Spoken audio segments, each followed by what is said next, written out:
Professor eficiente e eficaz. Um curso para você que quer e precisa da aula, mas necessariamente não tem a formação em pedagogia. É essa a nossa conversa de hoje, que é na realidade uma parcela, uma parte do nosso curso promovido pela parceria entre Ebianca e Instituto Professor Calazans com edição e produção do canal Piloto. Um curso para você que quer ou precisa da aula. Vamos bater um papo e eu poderia trabalhar com essa pergunta aqui. Você já ouviu alguém falar isso? Ou já passou por essa experiência? Esse professor sabe muito, mas não tem didática nenhuma. Provavelmente você já ouviu isso, já passou por isso, só espero que não tenha passado isso nas situações de professor, que pode ser um pouco constrangedor. Mas, caso eu tenha passado isso na situação de professor, nós temos sim um caminho, nós temos assim um método para que você possa superar as dificuldades e tornar-se um professor eficiente e eficaz. No nosso curso de didática, promovida pela nossa parceria. Mas na verdade, quando a pessoa fala, esse professor não tem didática, será que está certo falar isso? Ou poderíamos falar, esse professor não tem um bom método? Qual a diferença? É isso que nós nos propomos a explicar e principalmente a ensinar dentro do nosso curso de técnicas didáticas para você que quer ou precisa da aula e não tem um curso e nem precisa ter o curso de pedagogia, ok?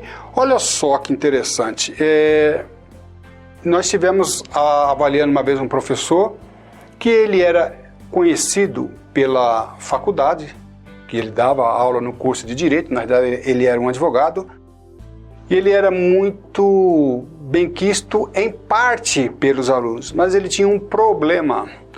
O índice de reprovação dele era de 90%, ou seja, 90% dos alunos a cada semestre com ele eram reprovados na matéria. E aí nós poderíamos perguntar, esse professor era um professor eficiente e eficaz? Interessante que eu tive a oportunidade de assistir a aula com ele e a aula dele era maravilhosa. Ele dava exemplos, contava casos, ele tinha humor, ele era engraçado. Assistir a aula dele era muito interessante. Mas o que é que acontecia com esse professor?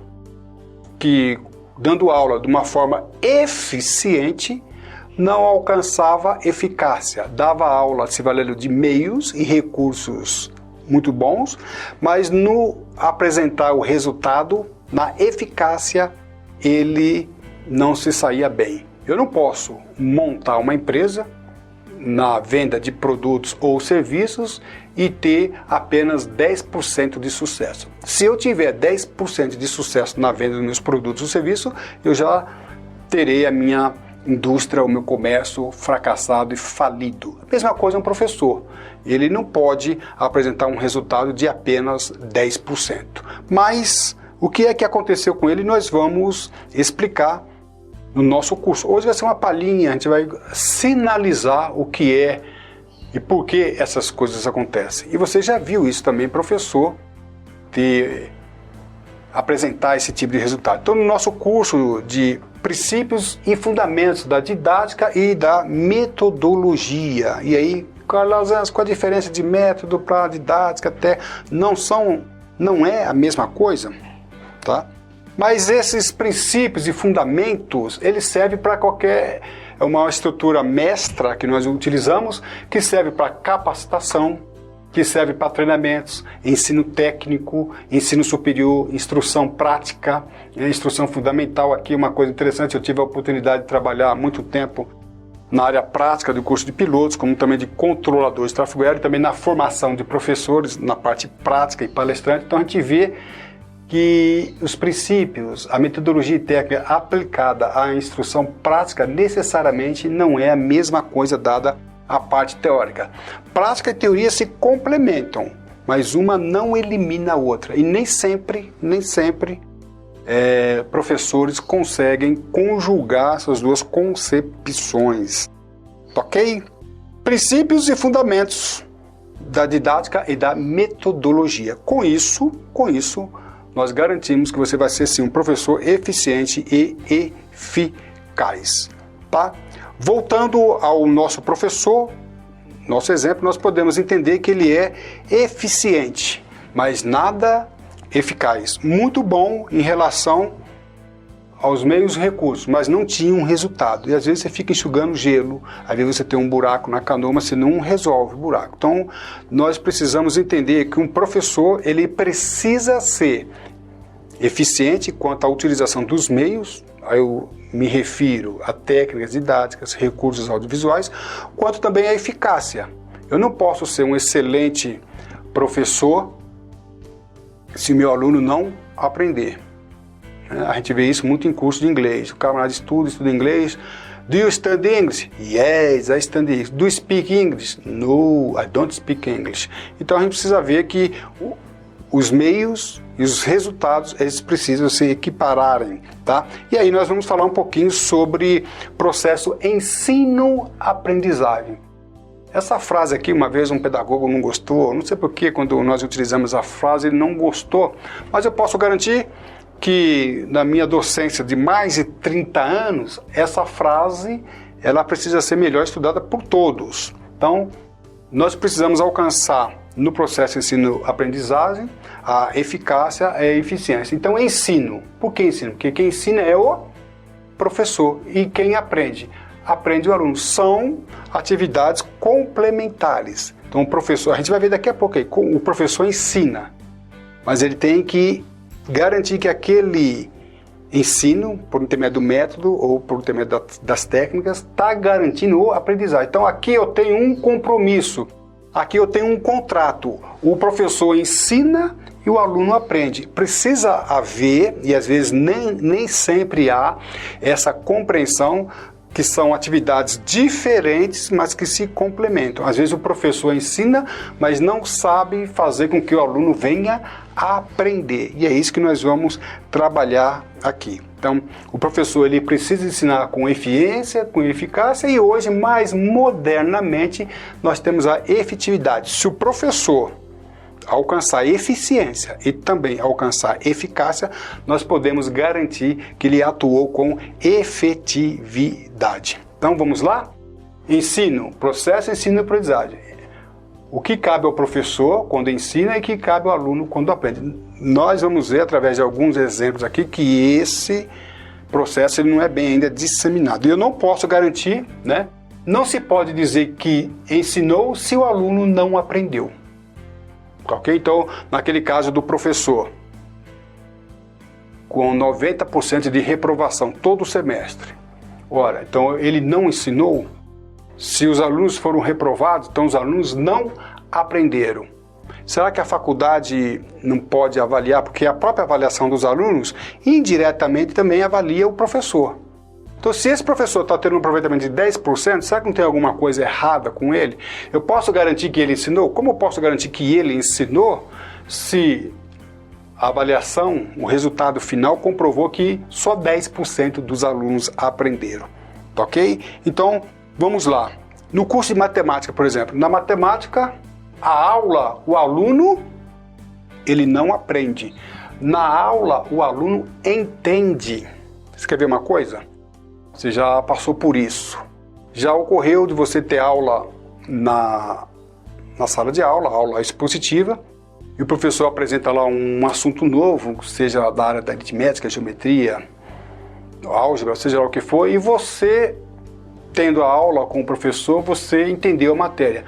E quando chega em casa e vai fazer os exercícios, e às vezes até mesmo em sala de aula, vai fazer os exercícios e você não consegue realizar o exercício. Onde é que está o problema, se é que tem problema? O que foi que aconteceu? Então, por que isso acontece? Porque você ainda não aprendeu a matéria. Então, você, na aula, você entendeu a matéria. Ok? Isso acontece em várias áreas, né? Eu fui professor de navegação aérea, era muito comum a gente dar aula de navegação e os alunos entendiam, né? E depois vinham com muitas dúvidas ao realizar os exercícios. Então nós afirmávamos, aluno, você entendeu a matéria, mas você não aprendeu. E aí esse processo, né, do processo ensino-aprendizagem é que nós precisamos aperfeiçoar. E aí muitas perguntas que alunos fazem e muitas perguntas que o professor faz. Bom, eu sei ensinar, mas o aluno não sabe aprender. Então a pergunta é, como que o aluno aprende? Bom, para isso nós precisamos ver vários momentos do processo ensino-aprendizagem. A gente utiliza, né, aqui eu vou usar apenas esses 2 exemplos aqui, que tudo depende do objetivo. O ensino, porque dependendo do objetivo, eu vou utilizar o caminho. Então, qual é o objetivo da minha aula? O objetivo da minha aula, seja instrução prática ou instrução teórica, o aluno vai resolver exercícios de matemática envolvendo álgebra contendo o seguinte elemento. Então, qual é o objetivo? Então, tem aulas que têm vários níveis a serem alcançados. Então, eu tenho uma aula cujo objetivo é do cognitivo e o outro é do psicomotor. A gente precisa entender isso. Tem mais um elemento aqui que eu não vou colocar aqui agora, que a gente vai discutir no nosso curso, que estaria ligado ao domínio afetivo. Mas, a título de exemplo, vamos nos ater a esses 2 elementos aqui. Vamos supor que eu esteja dando aula de direito para piloto. Tá? Então, o piloto ele precisa saber quais são as suas responsabilidades. Então eu posso, diante de uma aula expositiva, informar para ele quais são as responsabilidades do piloto. Você pode cometer um crime, provocar um acidente se você realizar voo muito baixo, por exemplo. Que é chamado, comumente conhecido como voo rasante. Então eu tenho que ensinar para ele que um voo rasante, a nível de conhecimento, um voo rasante é um voo perigoso. Então, se eu tenho um objetivo de apenas transmitir um conhecimento para o piloto, uma aula expositiva é suficiente. Tá? Então, eu posso dar uma aula, explicar para ele e até mesmo uma avaliação quais são as responsabilidades do piloto, a responsabilidade penal, civil e administrativa. Então, dependendo do objetivo, eu vou adequar a minha aula, eu vou adequar as minhas técnicas didáticas. Agora, vamos supor que eu quero que o piloto aprenda a fazer curva. Então, eu estou dando aula para o piloto, aula teórica, e mostro para ele como que faz uma curva. Então, a curva com o avião está voando numa determinada altitude, eu estou no rumo norte, por exemplo, quero que o piloto voe rumo oeste, ou leste, seja lá o que for. Então eu tenho que ensinar o piloto que para fazer uma curva, sem que ele venha a perder altitude e desestabilizar o avião, ele tem que fazer uma curva com os comandos sincronizados, onde ele vai jogar o manche para a direita e vai também pisar no leme, né? Pisar no pedal para acionar o leme de direção. Então olha só que interessante, para esse segundo tipo de instrução, eu estou já atuando não apenas no cognitivo, estou atuando também no nível psicomotor. Então eu posso, em sala de aula, perguntar para o piloto, como que faz curva? Professor, é muito fácil fazer curva com o avião. Eu estou com o avião nivelado, eu estabilizo o motor, e para fazer curva direita, eu pressiono o manche para a direita para acionar o aileirão e, simultaneamente, eu piso no pedal para acionar o leme de direção. Quando eu faço isso, o professor Calazans, eu jogo o manche para a direita e pedal para a direita, a aeronave faz curva para a direita. Então, ele sabe, teoricamente, no domínio cognitivo, ele sabe fazer curva.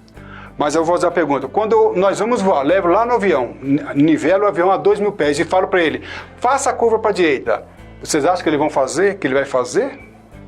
Provavelmente não. Por que provavelmente não? Porque aqui nós estamos atuando na habilidade psicomotora. Então, conhecer um determinado assunto no domínio cognitivo não quer dizer necessariamente que ele saiba no domínio psicomotor. Quem aprendeu a dirigir passou por essa situação. Como é que você trabalha com carro convencional? É muito fácil. Motor em ponto morto. Ligo o carro. Piso na embreagem. Engato a primeira, aí faço o quê? Solto a embreagem e vou acelerando. Então isso aí você está falando, você já conhece, né? no domínio cognitivo. Agora, quando você vai fazer isso no carro, o que acontece com a primeira vez que você vai fazer? Você não consegue fazer. Ou você pisa demais, ou você solta o carro, sai pulando, o carro e morre, você olha para você, e assim vai. Tá ok? Então, existem, tá, níveis. Então, qual nível eu quero alcançar? Isso aqui, pessoal, é muito importante saber. Então, dependendo do nível, eu vou adequar o meu recurso. Então, se eu quero que o piloto conheça a parte teórica, ele, antes de ir para o voo, ele precisa conhecer a parte teórica. Então, eu formulo as aulas, pode ser aula expositiva, com recurso audiovisual e assim por diante.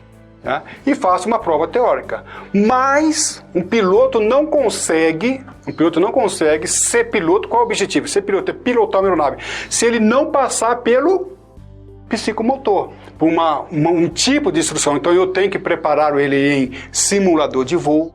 Eu tenho que preparar ele em voo real para ele ser piloto. Então, para que ele seja piloto e consiga dominar uma aeronave, eu tenho dois objetivos. Eu tenho que passar pelo domínio cognitivo e pelo domínio psicomotor. O que acontece muitas vezes é que o professor não conhece o objetivo, não consegue definir e muito menos adequar. E aí você tem uma formação precária e nós vamos ver isso em outros exemplos que nós vamos passar. Então, voltando à matemática, o aluno entende. Tá ok? E ele precisa aprender. Como que o aluno aprende? Então, uma matemática para o aluno entender, talvez seja suficiente uma aula expositiva. Tá? Uma aula expositiva seja suficiente. Então, eu vou ensinar álgebra, um elemento da álgebra, exponenciação, seja lá o que for, geometria espacial, geometria plana. Então, o professor pode basear assim na aula expositiva para fazer com que o aluno entenda, mas para o aluno aprender, ele precisa passar para um outro nível, não só o nível do conhecimento, mas o nível psicomotor.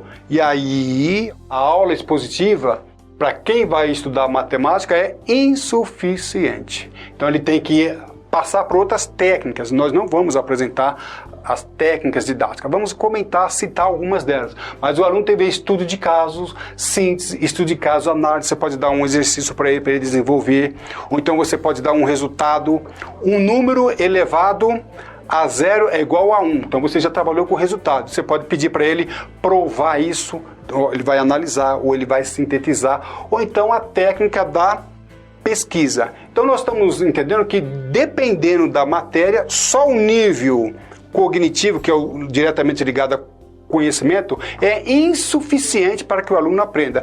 Aí o professor, ele, por exemplo, dá uma aula de matemática, dá a explicação, o aluno entendeu, mas o aluno não pratica aquilo que ele aprendeu por intermédio de estudo de caso, por intermédio de exercício. Então ele não consegue assimilar, conjugar aquilo que ele aprendeu com a prática.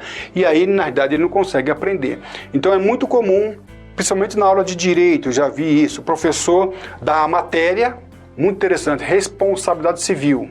Então o aluno entendeu a matéria, mas ele não consegue aplicar isso a casos reais. Aí vem na prova, depois de um mês, o professor dá um caso real ou simulado, onde o aluno vai ter que aplicar a teoria que ele aprendeu. Já vai para o nível psicomotor. E ele não consegue sintetizar, dar um resultado, dar uma explicação, porque ele não está acostumado a aprender.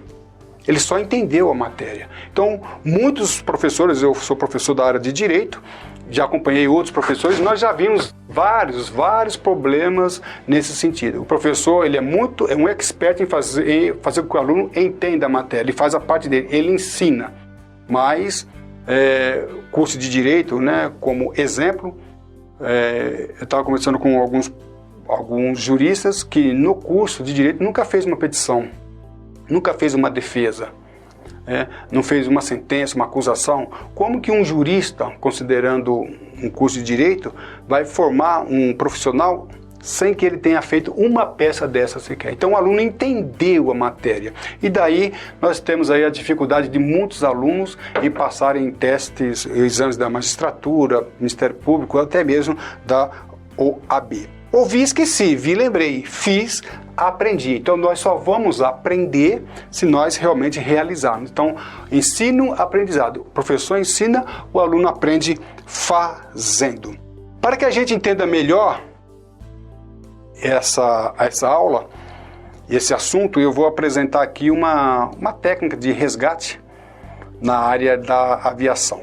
Então eu vou explicar e a gente vai conseguir entender de uma forma semelhante o que é que acontece com o ensino-aprendizagem nas escolas, faculdades e assim por diante. Então vamos supor que uma aeronave esteja perdida numa região montanhosa. Não sabemos se ela se acidentou, se ela caiu, se ela se perdeu. Então uma aeronave de asa fixa, vamos dizer assim, um avião, a gente vai fazer a procura e vamos achar a aeronave. De repente nós achamos a aeronave, está num determinado ponto. Então a equipe de resgate, o pessoal do salvamento, vai procurar, vai estabelecer a melhor rota possível, tá? Então depende de onde estou, onde a equipe de resgate está e depende de onde a aeronave foi encontrada. Então nós vamos estabelecer, olha que interessante, o caminho, em grego, caminho ou métodos, né? Métodos quer dizer caminho, seguir um caminho para chegar a um fim. Então a equipe de resgate vai estabelecer um caminho. Então se a aeronave se perdeu em um determinado ponto, a equipe de resgate está aqui. A aeronave perdida está aqui. Qual o melhor caminho? Não necessariamente o mais curto. Repito, melhor caminho, não necessariamente o mais curto. O caminho que chega mais facilmente ao objetivo. Então, será que eu vou dar volta? Depende de vários fatores. Então, da mesma maneira, o professor que vai dar aula, então ele vai dar uma determinada matéria, o objetivo, a aeronave perdida, é aquilo que precisa ser ensinado ao aluno. Então, qual o melhor caminho? Estabelecido o caminho, que nós chamamos de método, aí que é muito importante, eu vou ainda explicar melhor o que é método.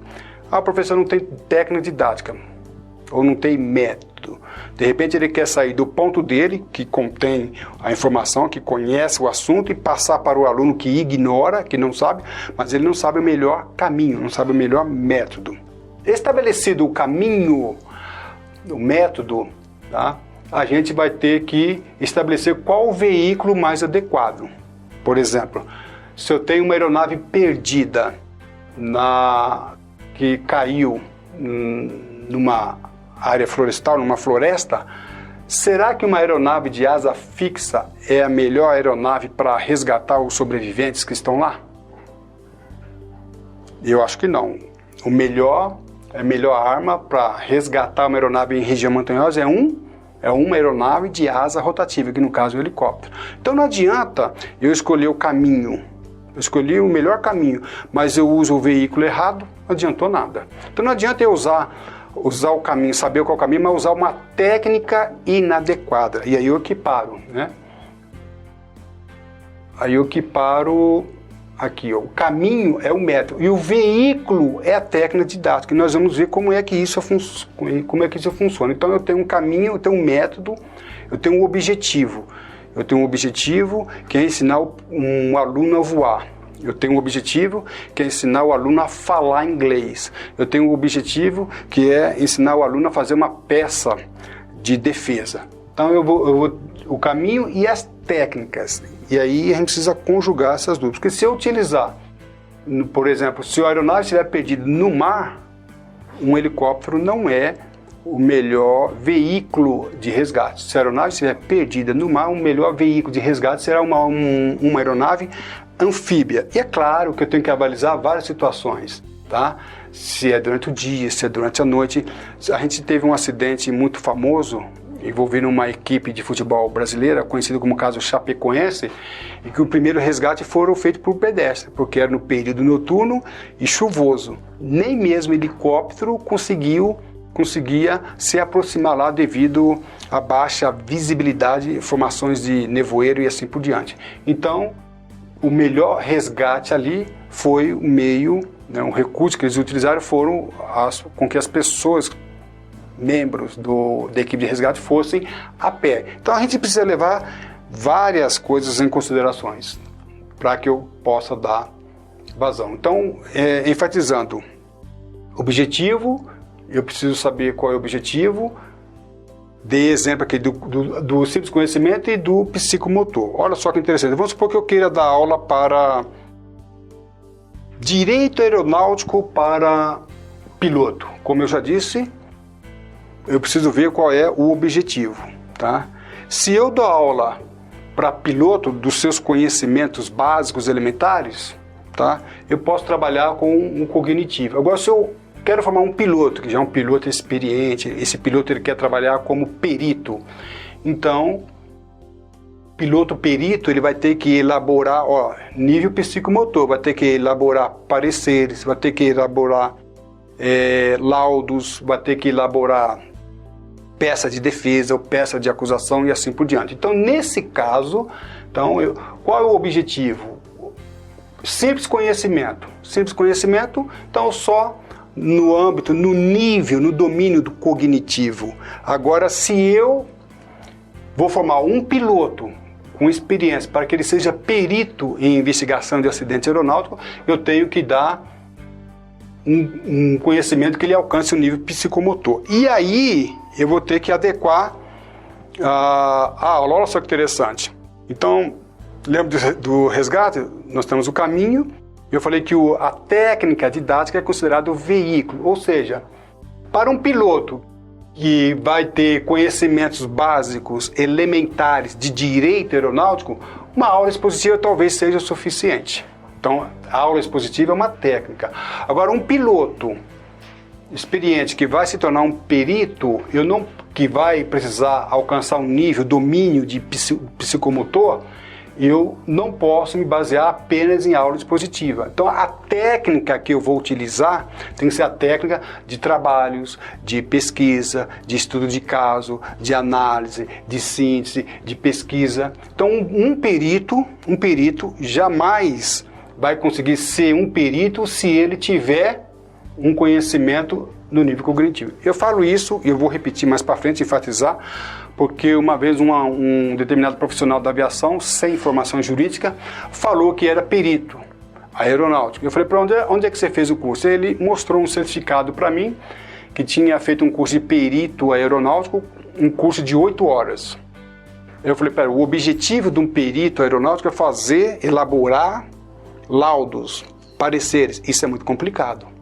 8 horas, eu perguntei como que foi, quais foram as técnicas didáticas que o professor utilizou. Eu falei, não, o professor ficou o dia todo, um sábado, dando aula expositiva. Não. Aula expositiva é insuficiente para que um piloto se torne um piloto perito. Isso requer muito, ele só ficou, nem prova ele fez, nem foi checado o conhecimento dele no âmbito do conhecimento, muito menos psicomotor. Então, para ele chegar nesse nível, ele teria que ter feito muitos estudos de casos, como síntese, análise e assim por diante. Um curso de 8 horas é insuficiente para que ele fosse perito. A mesma coisa o orador. Um palestrante, ele chegou para mim e fez, olha, Calazans, também sou palestrante, e mostrou um certificado do curso de 8 horas. Impossível. Uma pessoa com um curso de 8 horas ser orador, palestrante, professor. Por quê? Porque um curso de 8 horas, eu falei para ele, quem que deu aula? Você ou professor? Não, professor. Então, orador ou professor, não é você. Você não tem certificado de orador, você tem certificado de aluno. Porque você ficou o dia todo lá assistindo a aula de uma forma passiva. Não foi à frente, não exercitou técnica de plataforma, não exercitou técnica de gesticulação, de voz, de visualização, de utilização de recursos visuais. Então, o curso de oratória prepara o orador. Então, o orador não é aquele que conhece princípios de oratória, de comunicação. O orador palestrante é aquele que executa. Então, eles precisam sair do nível de conhecimento para o nível do psicomotor. Eu até entendo que um curso de 8 horas é uma fase. Acho interessante. Então, é um elemento muito importante. Então, você pode dividir o curso de oratória em várias fases. Uma delas, um curso de 8 horas. Ok, mas dizer que um curso de 8 horas te fez perito ou te fez orador, isso não é uma verdade didática, porque o objetivo final é formar o orador, é aquele que fala, é aquele que executa. Então, ele tem que sair do domínio do simples conhecimento e passar para a prática. Olha só que interessante. E a gente precisa diferenciar informação de conhecimento. Olha só que interessante. Se eu pergunto para a turma, quem é o autor da lei da relatividade? Ou então, vou fazer diferente. Eu chego numa aula expositiva e falo para os meus alunos, pessoal, o autor da lei da relatividade é Albert Einstein. Então eu estou passando uma informação, não estou passando um conhecimento. Depois de 15 dias, numa prova, eu pergunto e ele responde Albert Einstein, ele não está demonstrando conhecimento, tá? Ele está demonstrando informação. Eu me lembro que na década de 80 eu conheci um professor que ele fez um teste que eu achei muito interessante. Ele chegou para um grupo de secundaristas, iniciando a aula de geometria plana, e ele fez a seguinte afirmação para os alunos. Alunos, anotem aí. A soma dos ângulos internos de um triângulo é igual a 360 graus.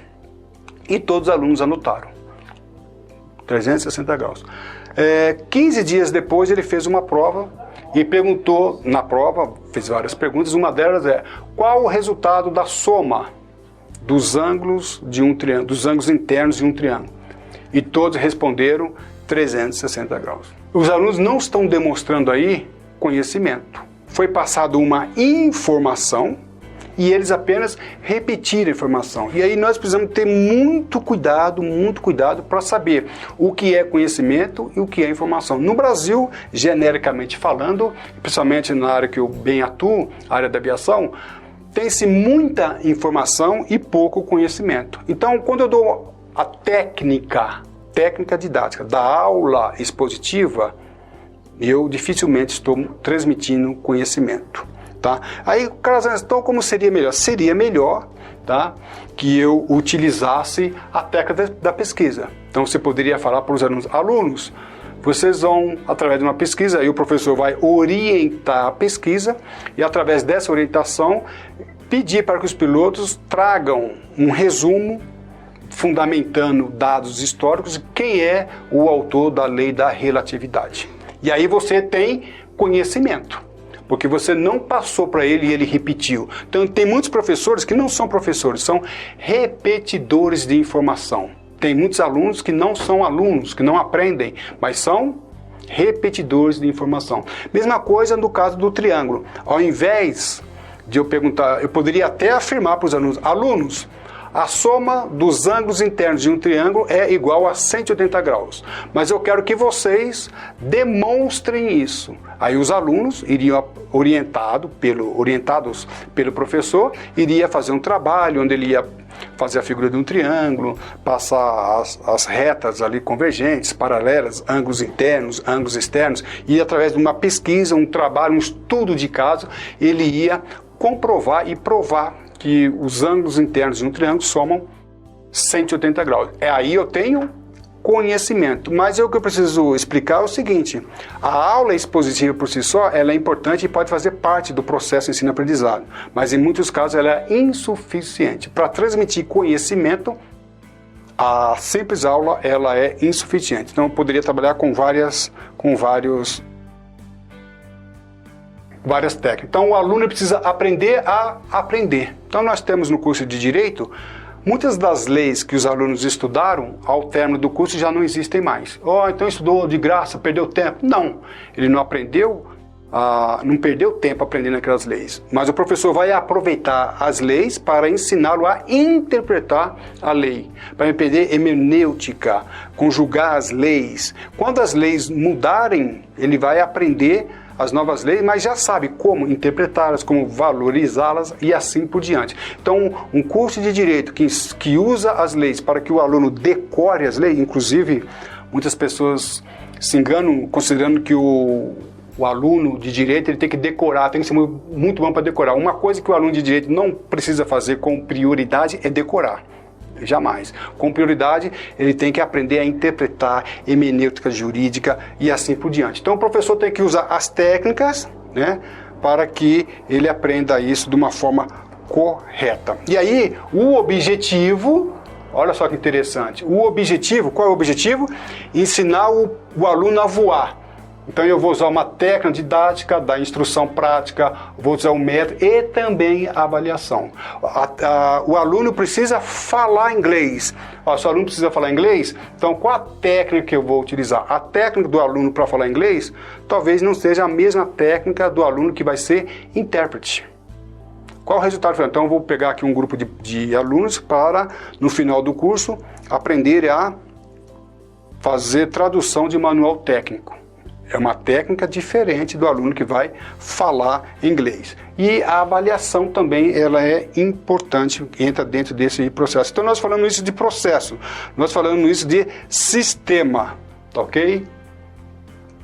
Então, por isso que hoje o alto índice de reprovação no exame da OAB, no exame da magistratura, que é para juiz, Ministério Público, promotor e outros. Se valendo do curso de Direito, a gente vê que muitos dos alunos não conseguem êxito porque não houve um método, não houve uma adequação do professor em relação ao objetivo a ser alcançado e as técnicas didáticas, e até mesmo a avaliação. Então, aquele professor que tinha um índice de reprovação muito grande, de 90%, nós fizemos um estudo do caso dele, e ele era um excelente professor, técnica didática maravilhosa, mas a avaliação, que faz parte do processo de ensino-aprendizagem, que era incorreta. Então ele pegava uma matéria com um livro de 600 páginas, por exemplo, 600 páginas, e fazia uma pergunta só. Essa era a prova dele.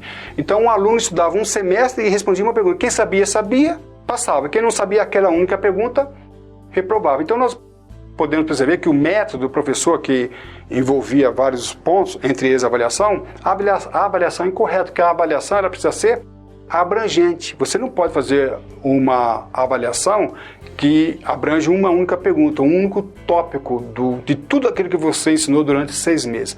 Então a avaliação ela tem que abranger toda a matéria ensinada. Então o professor que dá uma pergunta, avaliando um tópico, no seu método ele é falho. Então ele ensinava muito bem, mas os alunos não aprendiam. E até aprendiam, mas, como nós dissemos aqui, né, a avaliação faz parte de todo o arcabouço do processo ensino-aprendizagem. Então ele não sabia avaliar.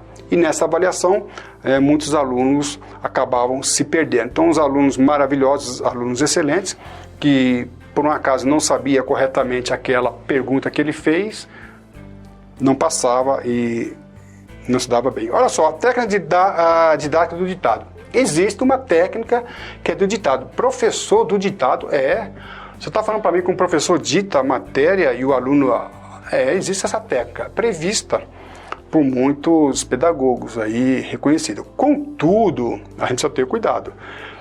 Nós estamos em 2017, estou gravando essa aula aqui em 2017. Eu acompanhei uma aluna num curso de Direito de uma determinada faculdade e acompanhei também algumas instruções de alguns professores e achamos estranho, porque um professor, durante o semestre todo, ele usou a técnica do ditado. Então os alunos chegavam e ele ditava a matéria, chegava na prova e ele dava a prova. Então a técnica do didático é válida, é reconhecida, mas ela é inadequada para o curso de Direito. O curso de Direito, o aluno vai ter que, depois, se ele for advogado, vai ter que estudar casos, ele vai ter que defender seu cliente e assim por diante. Se for um promotor, vai ter que acusar, se for um juiz, vai ter que julgar. Então a técnica do ditado é incoerente para o objetivo, para o fim que se propõe. Então o professor devia trabalhar com estudo de caso análise, estudo de caso síntese, pesquisa e assim por diante. Então o professor ele se valeu qual o objetivo? Formar um jurista. Para formar um jurista, a técnica do ditado ela é inválida, ela é incoerente, tá? Então é por isso que hoje nós temos muitos profissionais da área do direito mal formados. Um dos motivos é a técnica aplicada pelo professor, tá ok? E no curso de inglês? No curso de inglês nós vemos que não todo o curso, mas parte do curso é até interessante. O professor pode dar um ditado para avaliar se o aluno sabe escrever o que ele ouviu. É uma técnica importante, tá? Mas muito cuidado, né? É uma técnica importante que é válida para o curso de inglês, mas ela não pode ser aplicada na totalidade do curso, tá ok? E interessante que veio um especialista no Brasil e falou que apenas 2% dos brasileiros falam inglês. Contudo, são muitos os brasileiros que estudam inglês. Então o que é que está acontecendo? Do you study English? Yes. Do you speak English? No. Ou seja, camarada estuda inglês, mas a pergunta que nós fazemos é a seguinte: na década de 90 veio um especialista também no Brasil, e ele falou que 80% dos cursos de inglês não ensinam nada e poderiam ser fechados. E é uma verdade. Quantas pessoas você conhece que estudaram inglês? Quantas delas falam inglês? Então ele não precisaria vir esse especialista no Brasil. Mas, contudo, a gente vai dar algum exemplo. Por que essas coisas acontecem? Isso pode ser aplicado em várias áreas. Olha que interessante. Eu vou estudar inglês para intérprete ou para tradutor? Eu conheço um profissional da área de engenharia, que ele é reconhecido no Brasil como um dos maiores tradutores de manual técnico. O cara é fera. E por ele ser muito reconhecido numa renomada empresa, uma vez chegou um grupo de americanos e não tinha quem interpretasse e foram chamar. E ele declinou, falou: não, impossível, não quero nem saber disso. Eu, como? Você é um dos técnicos mais renomados na área de tradução de manual técnico, como que você está se negando? Ele fala assim: eu sou tradutor, eu não sou intérprete. Então o curso que ele fez era um curso totalmente voltado a dicionário e texto, adicionário e texto. Então ele se tornou um exímio tradutor, mas não falava inglês. Por outro lado, eu acompanhei um aluno que pagou um renomado professor para ter aula de inglês. E as aulas eram todo sábado, ele pagava uma nota alta. Interessante que chegava no sábado, ele queria o objetivo, vamos lá? O objetivo dele, que trabalhava na área do comércio exterior, era falar inglês. Nível psicomotor, desenvolver a conversação em inglês com os seus clientes internacionais. E na aula que ele tinha, né? O professor dava um dicionário para ele e um texto durante a aula e mandava ele traduzir o texto. Como ele tinha pouca experiência, ele não conseguia concluir a tradução, de modo que o professor falava: termina isso em casa, na próxima aula nós corrigimos. E chegava na outra aula, o que acontecia? Repetia o processo. O professor corrigia e ele falou: peraí, eu não vou aprender a falar inglês nunca. Aí nós vamos, então, rever o que nós vimos até agora. Então, qual era o objetivo? O objetivo, achar o avião perdido. Então vamos ver qual o método, vamos ver qual o melhor caminho e qual é o maior veículo. Para quem quer falar inglês, esse método que o professor utilizou era totalmente coerente. Então ele jamais não conseguiu falar inglês durante todo o tempo que ele estudou com esse professor, porque a técnica didática estava totalmente incoerente. Então ele poderia até se tornar um tradutor, mas jamais iria ser um intérprete, que ele queria ser um intérprete e precisava ser um intérprete na sua empresa. Então nós estamos vendo aí um exemplo de que o objetivo determinado e as técnicas didáticas eram incoerentes. E aí o aluno não conseguia. Então definir o objetivo é a coisa mais importante. E o objetivo, ele é determinado em relação à função do profissional, daquilo que a pessoa queira fazer. Então, se o aluno quer ser piloto, não adianta eu dar aula só teórica, não posso. Então, o objetivo tem que ser levado em consideração a função que ele vai desempenhar ao final do curso. Se é ser orador, eu não posso dar só aula teórica. O orador é aquele que fala, aquele que explana. Então, ele tem que ter aula prática, tem que ter oficina. Por isso que eu falo, só aula teórica é incoerente. Então não adianta o professor, não, mas a aula é maravilhosa. Não, a aula pode ser maravilhosa, mas o objetivo do curso, o método e a técnica é voltada para o resultado final. Qual é o resultado final? O objetivo é fazer com que o aluno apresente uma aula de 20 minutos, utilizando todos os recursos audiovisuais apresentados no curso. Pronto. Mas ele tem que praticar. Sem praticar isso aí, é o tipo do aluno que vai faz o curso de Direito e nunca fez uma peça de defesa, ok? E aí a gente tem que também, vamos ver no nosso curso, uma coisa muito importante, que é o sistema representacional, que é uma área da PNL, da Programação Neurolinguística na educação, onde a gente vai ver os tipos de aprendiz. Tem pessoas que aprendem diferentemente. Como é que uma mulher aprende? O sistema de raciocínio da mulher é diferente do homem, a criança, o adulto. Tem gente que dá aula para a criança se valendo das mesmas técnicas para adulto. Tivemos a oportunidade de ver isso. Um professor estava dando aula para a criança, pasmem, na idade de 3, 4 anos, e ficava durante toda a aula lendo ali o que era para ser dito, sem apresentar recursos audiovisuais. Então, talvez um adulto, nem para adulto isso é viável, mas um adulto vai ser mais permissível essa instrução, mas para uma criança jamais. Então, como é que as crianças aprendem, como um adulto aprende, como um adolescente aprende? Então, temos tipos diferentes de aprendiz. Tem pessoas que aprendem mais visualizando, outras mais ouvindo, outras, né, são mais sinestésicas. Então, aplicar as diferentes as técnicas para os diferentes tipos de aprendiz. Isso a gente vai ver de uma forma e ter uma diferença incrível no resultado. Tá ok? Então, o nosso curso de extensão universitária para aqueles que queiram e precisam da aula é voltado. Vamos ver o que é método. Nós não definimos o que é método, o assunto é mais profundo, mas nós vamos trabalhar com isso. Quais são as técnicas didáticas?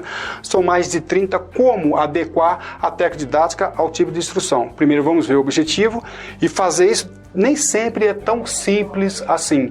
Às vezes você não consegue um resultado, o teu aluno não aprende porque a técnica didática ela é incoerente com aquilo que se propõe a fazer no final. E os tipos de avaliação que são vários e nós vamos ver como é. Não adianta você dar uma aula maravilhosa, usar as técnicas ideais, método e de repente não sabe avaliar. Isso pode prejudicar muito o teu processo em si. E aí a gente vai ver algumas práticas dada nas melhores faculdades do Brasil e até mesmo em Harvard. E esses princípios, por incrível que pareça, ele também são voltados para o curso de oratória, que eu chamo de oratória pedagógica. Então a gente vê, como eu disse a pergunta inicial, esse professor é excelente, tem um conteúdo maravilhoso, mas às vezes ele não sabe nem concatenar as ideias, às vezes ele sabe até metodologia, ele sabe técnicas didáticas, ele sabe avaliar, mas não sabe estruturar uma aula, o que eu chamo de oratória pedagógica, é uma aula toda perdida, não sei. Ele sabe demais, mas ele não consegue, você que está ouvindo não entende coisa nenhuma, embora ele, professor, conheça. Então, a gente vai trabalhar também com a oratória pedagógica. E aí, também, né, aulas, apresentações, né, esse curso também vai apresentar uma parte prática, onde o aluno vai apresentar aula por intermédio de videoconferência, encontros online, vai aprender a planejar uma aula, elaborar a aula, como ministrar, apresentar. É um curso que contém todos os assuntos relacionados a técnicas didáticas e a metodologia. Ok? É um curso, conforme falamos, para você que precisa dar aulas e que não é necessariamente formado em pedagogia, e eu te garanto que nem precisa ser. Falei pouca coisa, hein? Muitas coisas poderíamos falar, e eu peço para que você, caso tenha interesse, entre em contato conosco com o professor Calazans, e nós teremos o maior prazer de apresentar mais detalhes sobre o nosso curso. Para mim, professor Calazans, foi um grande prazer tê-los a bordo. Um aeroabraço e tudo de bom.